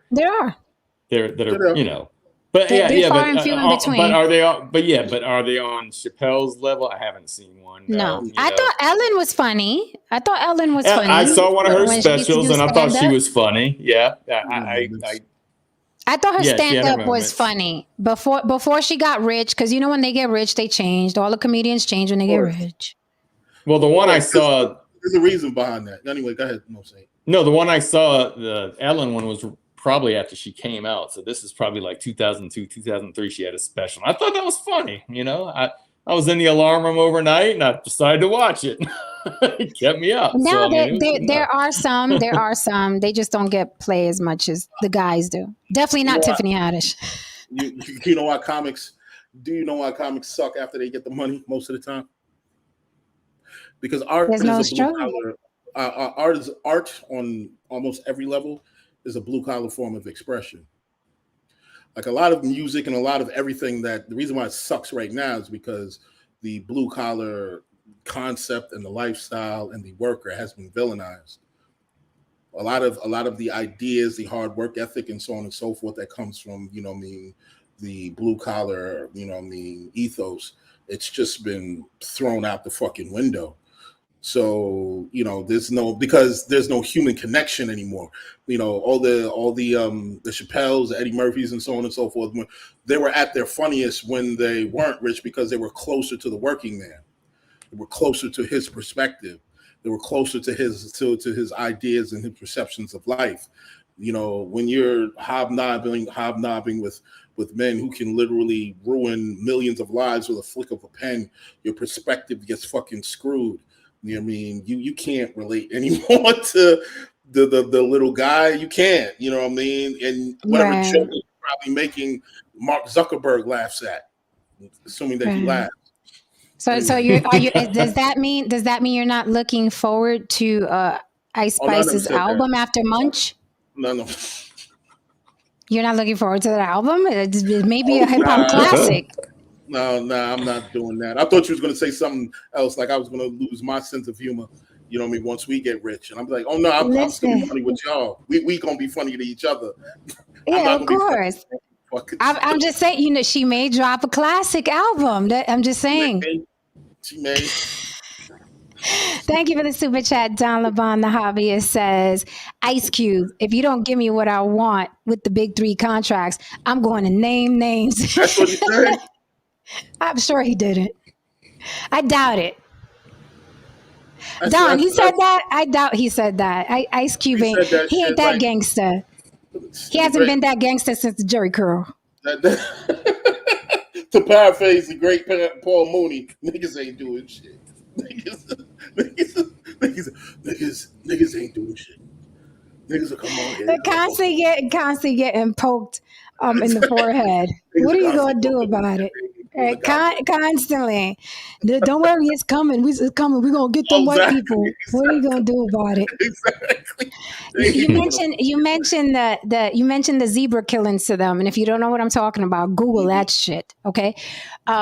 You mentioned the zebra killings to them. They're like, oh no, them guys were crazy. I don't know. Of course, right? Them guys were crazy. So shut up, Ice Cube. Go home. Go back to your mansion. Okay, go back to your mansion. See if your wife needs another appointment at Christian Louboutin. Okay, she may need another appointment at Gucci or whatever. Cut it out.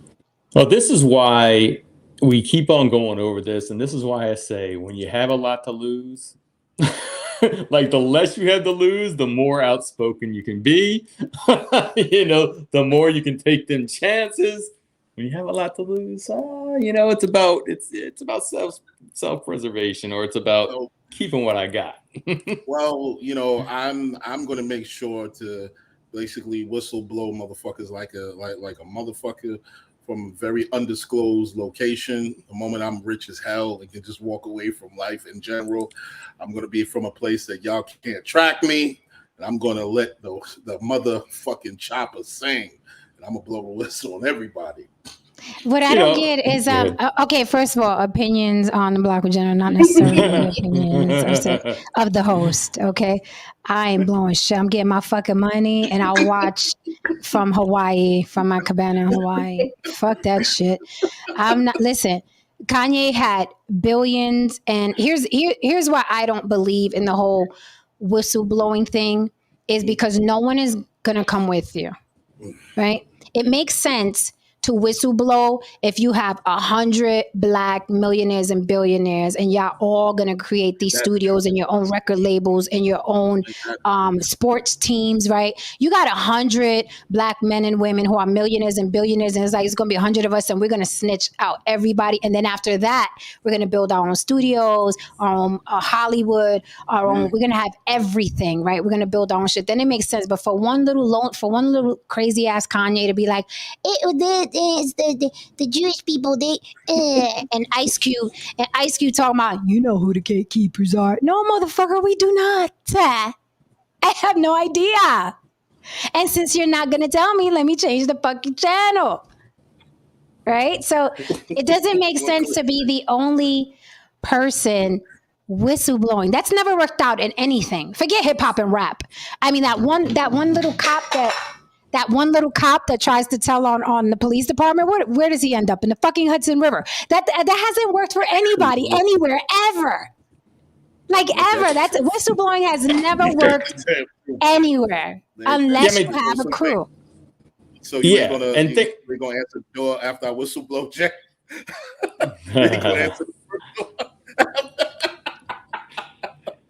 Listen, I'm gonna tell my maid, go out the back door, see if he needs a sandwich or something. I can't have him coming through the front door. Make sure he's good.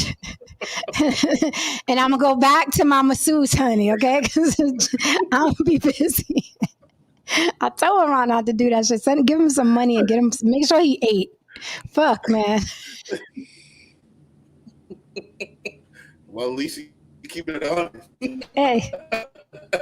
I ain't gonna see you hungry now. I'm not gonna see you. I'm not gonna see you. No. I mean, I don't know why people, especially it seems like in the Black community, people expect that someone in his position or someone in a high position is going to sacrifice all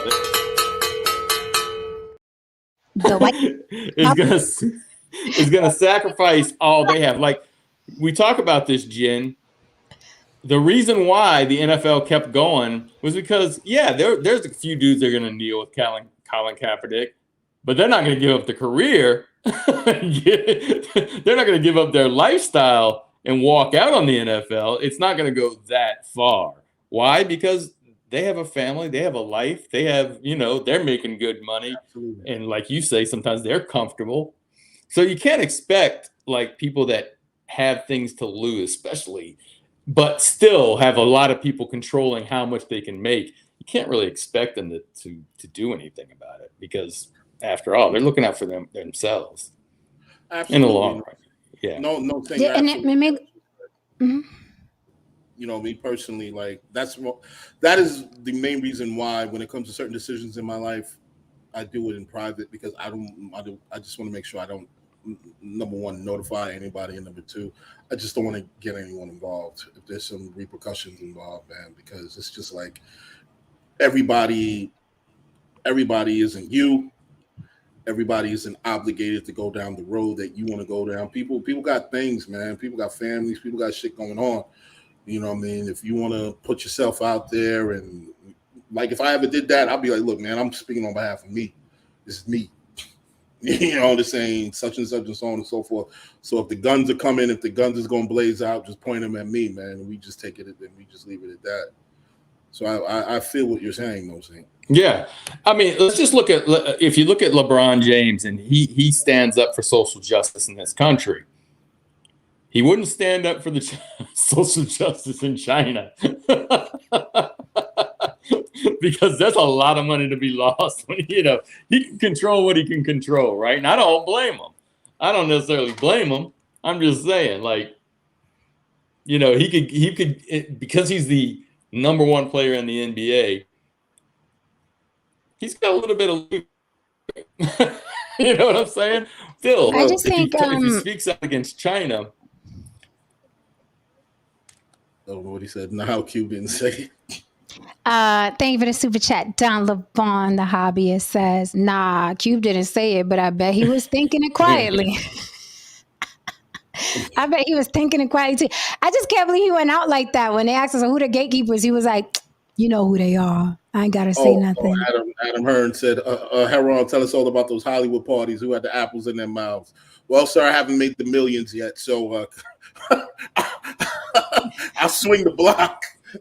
I'll say this. You gonna spin the block? You gonna spin the block? So I'll say this. I think, and some people may get mad at me if I say this, but I think it's premature for Black people to think that they're gonna whistleblow and make any waves or whatever. It took literally took hundreds of years to get us to where we are right now, where all the gatekeepers exist, be they Jewish, white, purple, green, whatever, the gatekeepers, right? And there's some Black people up there too that are like, fuck that, run away, why? Well, I'm not going anywhere, which is fine. But it took hundreds of years. You really think one fucking rapper from Chicago or one rapper from LA is really going to move the needle on this? You would need hundreds of years of Black people working together, because that is what white people did to oppress and suppress. They worked together. They were all in accord. They were all on the same page that Black people were cattle, right? People of color were less than fucking animals. And they did that for hundreds of years. Now, in order for Black people to even move the needle, they would have to work all together. And that's not happening because everybody's, you know, and understandably so, because when you come from nothing and then you make millions and billions, you're not trying to lose that to whistleblow on some Jewish guys in the office somewhere. I completely and totally understand. However, if that same person saw 100 men and women who have millions and billions of dollars say, fuck that, we shutting this whole thing down and we're working together in unison, then that's different. But you're asking a whole NFL franchise to kneel with Kaepernick. They're not doing it. Them guys work too hard. They came from nothing. They're taking care of their mama, their grandmama sick. They got to take care of their nieces and nephews because their sister and had 4 kids from 4 different men. You know what I mean? They're like, I can't lose this fucking money. I can't lose this money. So it's unrealistic. It's premature. It's going to take hundreds of years to get it back on track. Sorry, it is, because even the people that are coming out, quote unquote, fighting against the system, they're not even naming names. So where are we exactly? They're not even naming names. Just check the stats.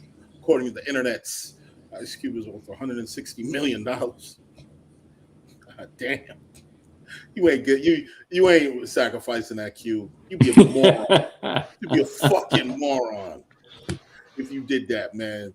And that's why I don't understand. I don't understand this Tory zone. You put yourself on the pressure cooker for our people, and you have that kind of success. You have lineage paper, okay? You have generational wealth, all right? You know, now I can understand your gripes, brother. I hear you, but there's other ways to get things done. There's really other ways to get things done. You don't have to, you know, go down this whistleblower shit, because like you said, Jen, assuming that there are whistleblowers and so on, like what can the average working person do? And what can they do against said whistleblower? Like, you're a bad man. You're a bad man. Like Twilight Zone. You're a bad man. It's like that. That's all we can do. That's all we can't. So that's why I ask again, who are you talking to? Like Ice Cube should be having these meetings behind closed doors with other millionaires that are worth 9 figures. What do you, it's the same thing with Kanye. I asked the same thing with Kanye. Okay, Kanye, you just told masses of Americans that Jewish people run the record labels and they run Adidas and they run, and they're not giving you more money. That's literally what you told us. Like literally. You didn't plan like, hey, let's get together. I'm going to take care of this so we can all come together and take. No, you just threw a tantrum.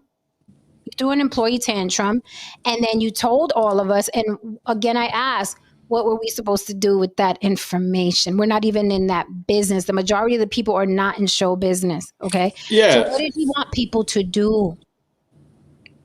Yeah. Well, what I also want to say is he said, like, basically, the gatekeepers guide where the music is going to go, guide what you can put out. And I'm thinking to myself, yeah, they have an investment. They're going to put out. So I don't necessarily think that they're putting out this music. I know he said that some of the people own stocks in private prisons private prisons. Okay. But I don't think people are putting out that music to feed I think that's a leap to feed the prisons. I think that's a leap to think that people own stocks and they're going to put out music to feed the prisons. That's interesting. Because white people listen as much or more than black people listen to the same songs. Let me explain that. What he's basically saying is that, by listening to this hip hop is the pipeline to prison. Yeah, I mean, well, yeah. Essentially, what he's basically saying is that the glorification of criminality, what it does is just create more criminals. So if you create more criminals, they get sent to jail. If they get sent to jail, they most likely get sent to private prisons. And major corporations can use them for, essentially labor and so on and so forth. Now, that happens outside of the music. That happens outside of the music, period. That happens to anyone poor. It just so happens that most black people and brown people are poor. So most black and brown people are going to be in those situations. Now, he didn't necessarily explain the whole thing, but I understand what he's saying. However, I will say this. When the contract was in my face, here was my skill set. I don't talk about it all the time. I was not only a performer, I was also, a musician. I was a producer. I can compose. I can do all this other shit. So I could say no and still be involved in the music industry. So I could just say, no, I'm not going to have this. I'm not going to do that. However, I'm still producing somebody's this. I'm still doing that. I'm still playing guitar on this. Now, for the average dude coming from poverty, where the only thing he has is rap, and he has this contract in his face, and he lives with his mama. And back in those days, 80s and 90s, we still didn't really have that many opportunities outside of entertainment. I understand why a black man would sit there and sign that contract. I rag on brothers a lot of times because I want to see better for them. Quiet is kept, But there are certain situations where I can see why you did that, because you still had a choice. It's just that 9 times out of 10, that other choice was maybe prison or you going back to your mama's couch. So if somebody says, hey, here's this 200 grand, talk this shit. Most brothers do that. So the reason why I'm not, hold on, no, saying the reason why I'm not falling for that whole, like, hip hop is a pipeline in prison, because white people they consume the most hip hop. Mm-hmm. Right. That's what I was saying. They consume the most hip hop. And another thing I want to say is, again, are we in denial? Is the music made to enchant and to inspire people to be criminals, or does a certain demographic just like criminal music? Let me explain. White boys. I got into a car the other day, right? A ride share. And this white boy was listening to that death metal shit. I mean, the shit's hot garbage to me. It is hot garbage to me. Okay? Yeah, that shit. It's the worst thing my ears have ever experienced. And he was like, you know what I mean, in the car. Yeah. He was all into it, right? So did the labels put that out to send white men to prison, or do white men like that music, right? It's like, what came first, the chicken or the egg, right? Are we in denial that there's a certain, some, not all, that there's a certain demographic of black and brown people, okay, that enjoy that music and enjoy it very much, right? Because I know some people that are like, they hate hip hop. They won't listen to it. They will not listen to it. It's not their thing, right? But are we in denial that there's a certain demographic that just, they love that type of shit and it has nothing to do with anybody coaxing them or luring them into the criminal activity of this music? Maybe it's just what they fucking like. Because you can say no, you can say, I'm not going to listen to that crap. Okay, well, there's layers to this. Some of this I can push back on. Some of this I agree with. It's a very complex point of view that you just brought forth. Is it? Well, it is, because there's levels to this shit. Now, first of all, we'll start with the death metal shit. Okay. Just know that as a person who has been in these circles and so on and so forth, those white boys are violent as fuck. However, are they no Saint, you know this. You know what I mean? As a matter of fact, this wasn't a death metal band, but it was one of my favorite metal bands, Pantera. Some crazy white boy got on stage and unalived Dimebag Darrell. He's a guitar player. So one of my favorites. He just offed them because I think he decided to leave a group. Yeah, it was just, he just offed them in front of everybody. But anyway, how did he unalive him? Gunshot to the head. He popped him in front of everybody. He just got on stage. Why I never heard that? Now I gotta Google. Yep. You know what I mean? Well, it was said in white spaces. You know what I mean? You have to be in those spaces to know that happened. But you can Google it. You know, Dimebag Darrell, you'll see it. Anyway, you know what I mean? Those dudes are, you know, still violent. However, they still are not conditioned and have the option to, well, not go down that particular road of criminality. Some of them do now. Don't get me wrong, but it's not per se the same thing with our community. Now, with the black community, now that is a very complex thing, because a number of people in the community, I think they truly think that is the only thing that they're expected to be. You know what I mean? This negative, you know what I mean, stereotype. They can't perceive, you know, blackness outside of that. So they feed into a lot of those things and a lot of those ideas that land them in prison. Yes. Wait a minute. What's up? Haran, you say they feed into it.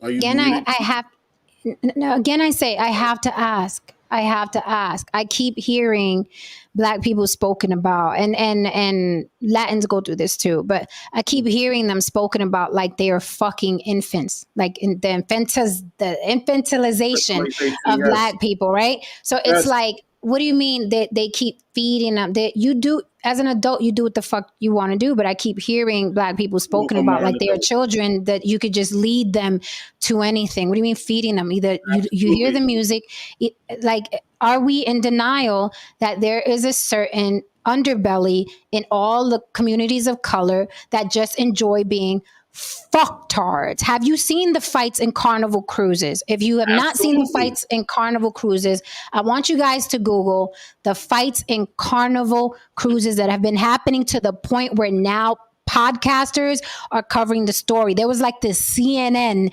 type of freaking podcast where white men went on and they wanted to understand why these fights are now happening in Carnival and what Carnival can do to stop them. Nothing but seas of black people beating each other up, rolling around in the pool, pulling each other's braids and wigs off on Carnival Cruises. Is there not a demographic that just everywhere they go, they're a fucking virus? They're the people that consume this music and then blame the music. I'm like, is there just a demographic of people? They're white people in meth parks, in trailer parks. Mm-hmm. That is what they want to do. No one is saying, you know what put him over there? Metallica. Metallica is why these guys are doing meth, you know? That is why is it that black people are spoken about like they're fucking infants that get led to and fro? I don't fucking get it. Because that is the case for a number of them. I have said that. A number of them, arrested development is real in the community. I mean, come on. There's times when I send you photos of grown black men in their 50s. Stu's got on like a blue pink clustered hoodie. He's got on these weird fucking sneakers. He's dressing like his nephew, his 14-year-old fucking nephew. And you're saying to yourself, I'm saying to myself, dude, you're half of 100. You're almost dead. Why are you dressing like a child? But you see, if you say those things, then you're anti-black, you're this. The reason why the community is not growing is because it's in a constant state of adolescence. So I want to say something. Let's deal with anti-black, right? Yes. Let's stop for a minute. Let's ponder. Maybe you are being anti-black. Maybe being black is that degeneracy. You ever thought about that? Because why else? Wait. Let me just finish with this. Why else would they defend it so vehemently if it's not a part of their culture? When you tell a woman, don't twerk in a fancy restaurant, they attack you and they try to shut down your restaurant because you're supposed to let them twerk. So that means that woman is very much, right, attached to that's part of her culture, that everywhere she goes, she twerks, even if it's inappropriate. And she's doing that as a black woman. So if you are speaking against that, then you're anti-black technically. You follow where I'm going? Because if that's what's black to her, if that's what's black to her, twerking wherever she wants, fighting on Carnival cruises, wearing pink, wigs, if that's what's black to her, and you're talking against that, then you kind of are being anti-black, her black. You know what I mean? I understand that, and you do have a point on that. I understand the point that you're making, but the overall thing is this: that the idea of blackness, we'll just say on a mainstream level, and just be 100 with it. The idea of blackness on a mainstream level is grown people behaving like children, degeneracy, so on and so forth. That sect of black people are pushed to the forefront, and it is seen as the brand itself. Now, my issue is there are other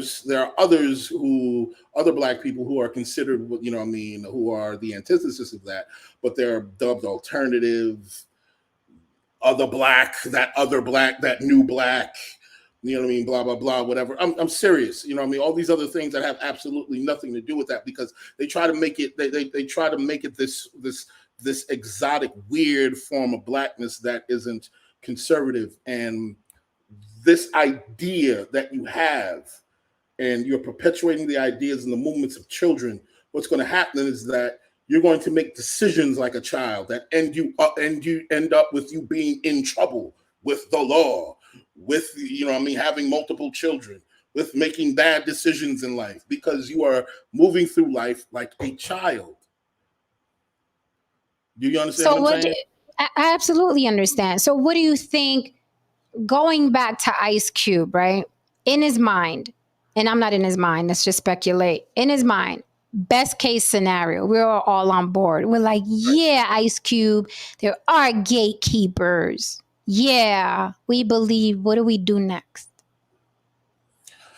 Well, here's the thing. There is nothing these people can do. So puppy twist. That's pretty much it. I mean, he's speaking about gatekeepers. He's speaking on all these other things, and those ideas are something that only him and his constituents can fix. The people that he's pleading with, what are they going to do? Are they going to storm the gatekeeper castle? I mean, what they're going to throw tomatoes when they see the gatekeepers on the street? Like, are they going to shame them on social media? Like, what's the plan? That's what I'm wondering. I just want to hear the plan. It's the same thing with Kanye. When Kanye was going through his temper tantrums, right? Because he wanted an extra billion for, wasn't it? He needed an extra billion. The resounding parroting was, he got a plan. That's part of his plan. And then they took that brother down to like $400 million, and he disappeared, married another white woman. And that was that. Now he's running around in bodysuits and full body condoms and sewer boots. And no one gives a damn about Kanye. So is that the route Ice Cube is going? Like, what is the point? I'm not understanding. I think that's exactly what he's trying to do. He's trying to plead to some sort of demographic that he thinks has the power or the wherewithal to help him or assist him, and they don't. Now, look, listen, Kanye found out real quick that most black people, they just gonna say, they just gonna fist bump you from the side and go back to work on the morning. They're gonna go back. They're gonna fist bump you. Be like, yeah, brother, that's that shit. But they're gonna go to work Monday morning, and they're gonna forget about you, like Kyrie Irving. Like, And we see a lot of that online. I'm talking about people be going in caps and exclamation. That's right, brother. That's right. Them white devils, man. That's right. Tell them. That's right. Them gatekeepers, they holding us down. And then they go to work on Monday. And I asked you a question. I asked a question for the brothers and people online. I'm like, yeah, you found out the original Jews were black. What did that do for you? What are you doing with that information? Yeah, what are you doing for that information? I'm seeing y'all still fucked up in the game right now. So, you know, as I said, a lot of it sounds like complaining. Just because a lot of it is. You know, I mean, misguided frustration. And again, I'll say it. You know, our people. The reason why we feel we perceive ourselves to not be able to find a degree of independence is that we're looking from it as a space of helpless children. We think we need that parental figure that white people are, like the Democrats. They're like our parents who constantly make excuses for us and give us money and so on. They don't really necessarily kick us out the house, you know. Right. They're just coddling and enabling, and they believe that they're actually helping, but they're not. So, and you know what there's you know, Jay Cavassier says career kamikaze, rebel without a cause. Like it makes absolutely zero sense.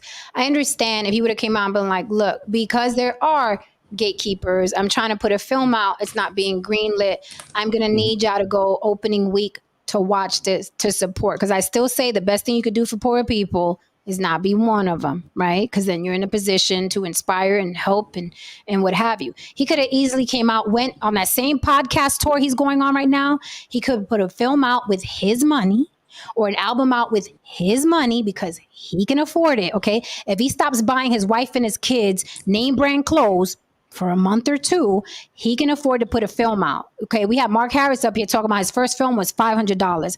Ice Cube got connections, okay? He could have put an album out.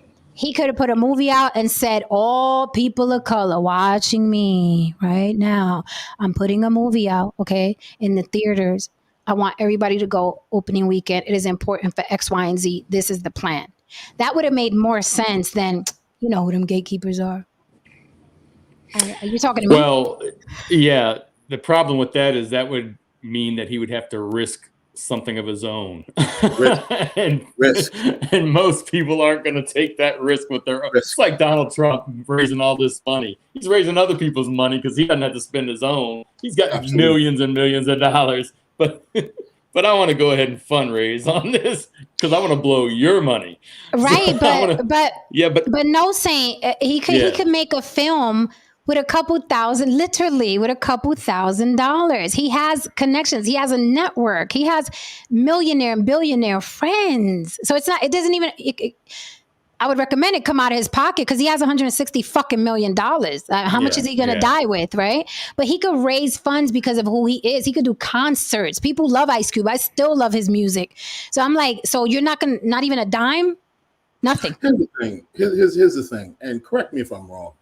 When it comes to certain movies and movie studios, we have certain expectations. Yeah. No one's expecting Ice Cube to pull off a Marvel level, Fast and Furious level, you know, movie with CG and action stunts and all this other wild bullshit. I don't understand like how you can't keep things at the level in terms of cost, like a Friday or you know, Barbershop and so on. Take some shit like that as long as it's well written. It has like maybe one or two familiar-ish faces, you know, in it, and you got some up and coming talent in there too. It shouldn't cost you that much money, and make sure it goes straight to streaming. People will fuck with it. Like, look, dude, I think his problem was maybe he wanted Friday in the theaters, and they'll probably were like, nah. And I think a lot of people need to understand that the theaters are for like, look, right now the theaters are for sure bets. Yeah, but that's not even true, Haram, because you got 4-wall distribution deals. Mark Harris got white people money in 37 theaters in different cities. He is not worth $160 million. Ice Cube could have very easily got a four-wall deal, which is basically you're renting out the movie theaters to put your movie in there. And any movie starring Ice Cube, we're going to go see just because we like Ice Cube. So I'm like, I just keep hearing these, we can't because of the gatekeepers. Yet these guys are coming out of... I didn't know that. Yeah, I'm like, these kids are coming out of college, putting movies and getting four-wall like, come on, Ice Cube. Like, cry me a fucking river. It's not adding up. What do you think could have been a problem? Him just not getting the same maybe he might have gotten before? What I think is the problem, I think it's ego, honestly. Because like you said, maybe he wanted the next Friday in theaters and the gatekeepers told him, no, go fuck yourself. And instead of him saying, you know what, I will go fuck myself. I'm going to raise this money. I'm going to get together with this one, that one, and that one. I'm going to get the four-wall deal. We're going to rent out the theaters. Instead of doing that, like people doing it every single day, it's not just Tubi. A couple of these cats are getting that four-wall deal and they're putting their movie in these theaters for 2 or 3 days. Instead of doing that, he wants to out the gatekeepers because they running everything. What are we supposed to do with that? No one's going to think about it next week.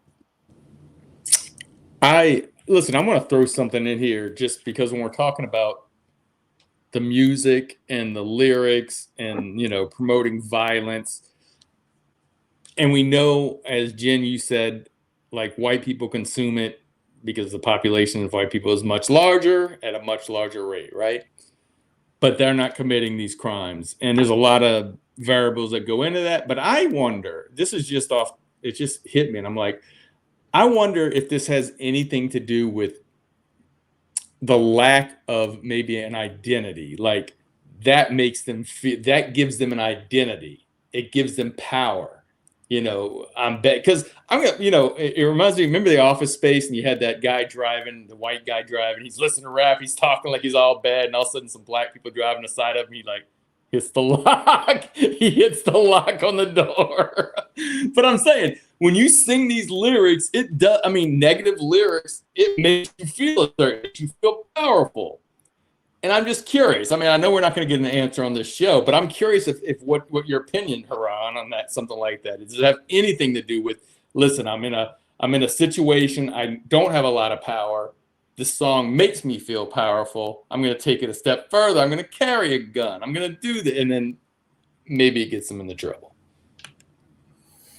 So say your question one more time, so I'm clear. I'm just wondering. I get what you're saying.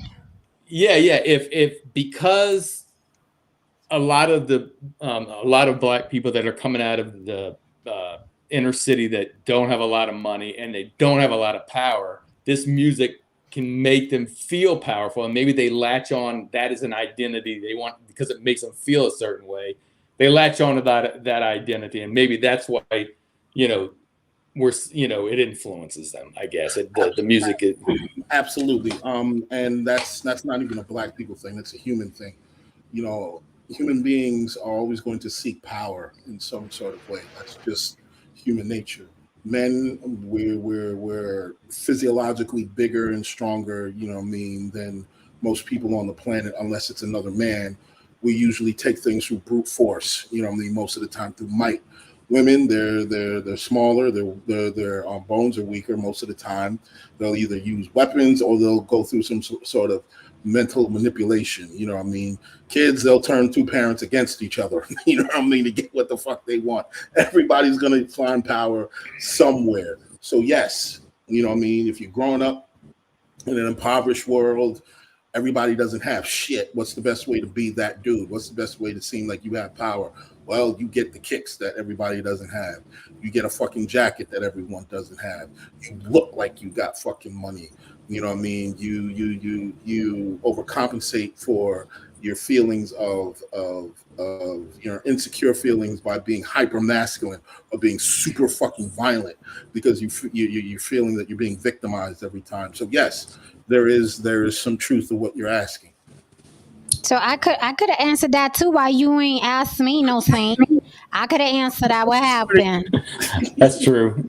See the mental manipulation. You see, that's the mental manipulation. No saying. No. I just want to stop, Tristan. So Draco. anyway, Anyway, then that I started shooting. No. Okay. So no, going back to what you said, no, saying it's similar to when I say why in the hood they like women with the huge tits and the huge asses, right? Because it's like it's more. I can get that girl with the, and you don't see that the higher you go up and the more the money is real. What do they want? They want the svelte model, right? So I absolutely say yes, I agree with that. And you notice every time a rapper says something, whether it's talking about what liquor he's drinking or what he's wearing on his feet or what he's wearing on his back, what do all the minions do in the hood? They go run out and get that, and they feel like, you know what I mean, they're close to that guy's success, even though they're the furthest thing from it. But it does give them a sense of power. Like, oh shit, Jay-Z, the billionaire, said, you know, this liquor is good. If I go get that liquor, then I am just like Jay. So it does give you, it's faux power. It's faux power. But in your mind, you're thinking, shit, look at me up in the club with an Ace of Spades bottle. This is what Jay-Z drinks. So I gotta be like Jay, right? Because I'm in the club with the same thing that he drinks. You're absolutely right. That's a great point. With that said, I will still say that I feel like a lot of Black people work in tandem with these labels and they know exactly what they're doing. And when they do come in power, they use Black people exactly the way white people use Black people. That Mona Scott Young sadly, yes. from all the Love and Hip Hop, and not only Mona Scott Young, but Lamuel Plummer from the Zeus Network, he is using Black people exactly the way white people use them. Put the degeneracy on TV and get rich. And he said himself, his company, Zeus Network, is almost at $1 billion. Okay. And all he has on his channel is what? Black people fighting and rolling around on the ground. So what does that say? That's a Black man. He's a gatekeeper now. Because he has his own network and he says what goes on the network. So he now qualifies as a gatekeeper. Because if let's say a woman was to take him a cooking show, he's going to be like, nope, do you have anything where bitches are fighting each other? That's a gatekeeper. And he said himself, his company is almost at $1 billion. So it is a power thing. It's a power thing for real. With that said, we are done, guys. This was really good. This was really insightful, great conversation. This is why I love the block. What are you doing, Tristan? Listen. I'm just confused with people falling for the grift now. Because Ice Cube's grift? Are you calling it a grift? It's a grift. Listen, if you're a famous Black person, and before COVID, right? If you weren't saying all this Black people shit before COVID, and you're saying it now, you're grifting. I'm calling you a grifter. That's what you are. That's because it's like you did not give a shit like about Black people until you couldn't get something done. And let's be honest, this isn't the early 2000s or 90s. Those Friday movies are problematic. In reality, nobody's going to put that in their movie theaters because it's problematic. He doesn't see that, but you still want to push that nonsense. It's you're grifting at this point. Interesting. That's a good point. Interesting. I mean, Friday, that kind of content, it's still extremely funny, but that kind of content, it really wouldn't shake like that right now. Like a lot of that stuff really wouldn't shake. Like a lot of stuff that we came up with wouldn't shake right now if we really want to be fucking real with it. A lot of comedians, a lot of music. I saw Andrew Dice Clay the other day. I was like, there's no way this would even pass the fucking open mic. No. I would just like to hear, as he goes on this tour, this gatekeeper tour with no names, right? The gatekeeper tour, no names. I would like to hear him just make some amends. Say, I'm sorry I partook in this. I'm sorry to the parents that were trying to stop us from putting this music out to their children. I apologize and I want to make up for X, Y, and Z. It's like all I hear is they stopping me from making my next million. That's all I hear.